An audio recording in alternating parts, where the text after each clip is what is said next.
Welcome back class 8 students. I'm your English grammar digital mentor and I'm back again with a new chapter which is chapter number 14 of your book Adverb. So open your books and let's get started. So we'll start with the starter part. Here we have to underline the words that qualify the verb. Two pictures are given. The first one says Rohit ran fastly and won the race. In this sentence, ran and won. These both are verbs. In the second picture, the girl is painting beautifully. The word painting is verb, so we'll underline that. So in this chapter, we will learn about adverbs. Let's start with part A, which is adverb, which is the definition of adverb. An adverb is a word that adds something to the meaning of a verb. An adjective or another adverb. For example, Seema sings sweetly. This adds to the meaning of the verb. Second example is dog is very faithful animal. This also adds meaning to an adjective.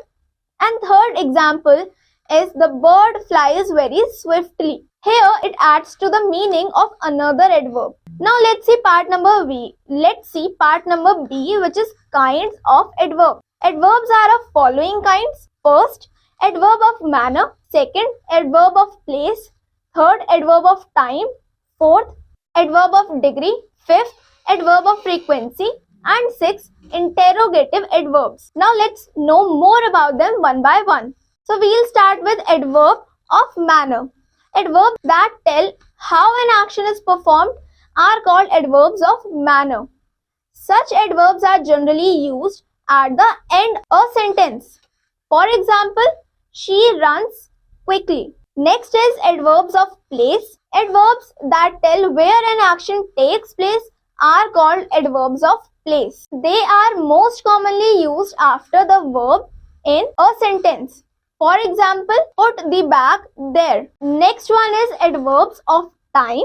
Adverbs of time are used to say at what time something happened and for how long. They are placed at the beginning or at the end of a sentence. For example, I visited the Taj Mahal yesterday. Next is adverbs of degree. Adverbs that tell how much or to what extent an action takes place are called adverbs of degree. Adverbs of degree are generally used in the middle of the sentence. For example, the weather was extremely cold. Next is adverb of frequency. Adverbs of frequency are used to say how often something. They are generally used in the middle of the sentence. For example, he always tells the truth. Next is interrogative adverbs. Adverbs that are used to ask questions are called interrogative adverbs. Interrogative adverbs are generally used in the beginning of a sentence. For example, where do you find it? Why did you leave the job? How did you get there? Now let's do some questions related to these concepts. Here we have to circle the adverbs in the following sentence. Also mention their kinds. So let's start with the first part. In the first part it is written, I searched for the book everywhere. In this sentence, adverb is everywhere, so we will circle it. And it is a type of adverb of place. So we will write adverbs of place in the blank beside it. In the similar manner, you have to do rest of the parts of this exercise by yourself. Let's move on to the next part of this chapter, which is degrees of comparison of adverbs. Like adjectives, adverbs also have 3 degrees of comparison: comparative and superlative. Adverbs of one syllable generally form the comparative by adding er and the superlative by adding est. For example, hard, if we add er, it becomes harder, and if we add est at the end, it will become hardest. Similarly, high, higher, highest. Now let's see some examples. Virat hit the ball harder than Rohit did. ABD went highest of all. Adverbs that have 2 or more syllables form the comparative by and superlative degree by using more and most before them. For example, promptly, more promptly, most promptly. Beautiful, beautifully, more beautifully, most beautifully. For example, Rahul came more promptly than Rohan.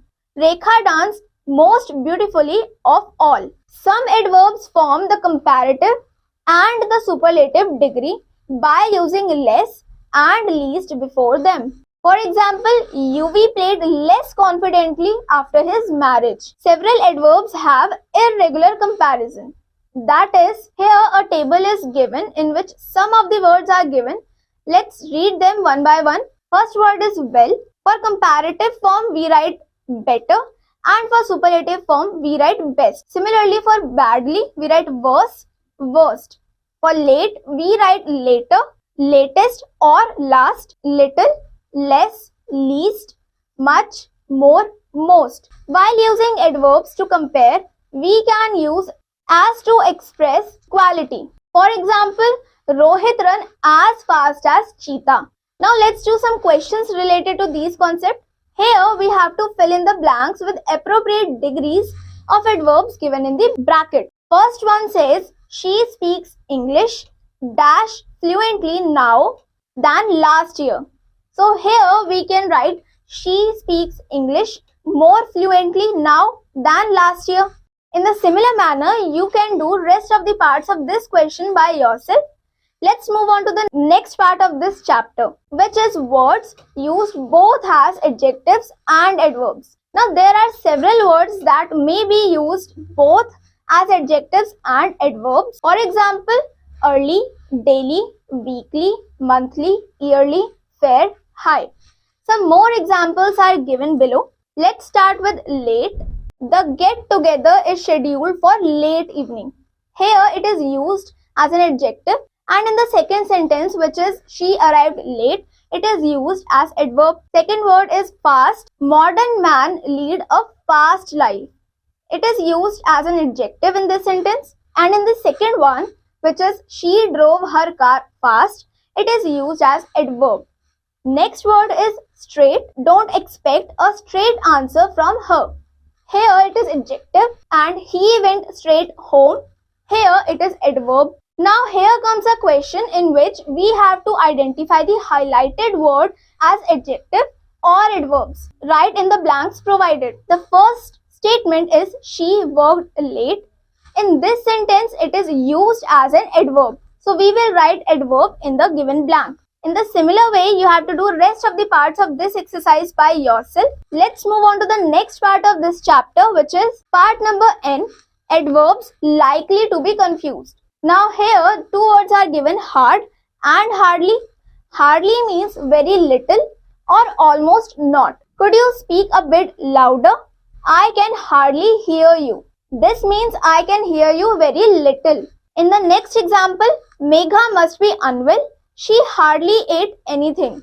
Here it means she ate very little. Hard and hardly are completely different. Compare. The teacher advised him to work hard, but he hardly did anything. Now using this concept, let's do some questions. Here we have to fill in the blanks with hard or hardly. The first sentence is I dash leave home before 7 in the morning. So here we will write I hardly leave home before 7 in the morning. In this manner, you have to do rest of the parts of this exercise. And next topic is so or such. Now look at these sentences. First one says, she was so eloquent. Second example is, this story was so funny. Third one is, he is such a hard-working colleague. Now we use so plus adjective or adverb. For example, so happy, so good, so silently, so happily. We use such plus noun. For example, such a long time, such a mistake. We can use so, that, such, that. I was so sleepy that I could not watch the movie any longer. It was such a great movie that I have watched it several times. Now using these concepts, let's fill in the blanks with so or such. The first statement is, I am having dash wonderful time in Taghit that I don't want to go home. So here we can use such. So our statement will be, I am having such a wonderful time in Taghit that I don't want to go home.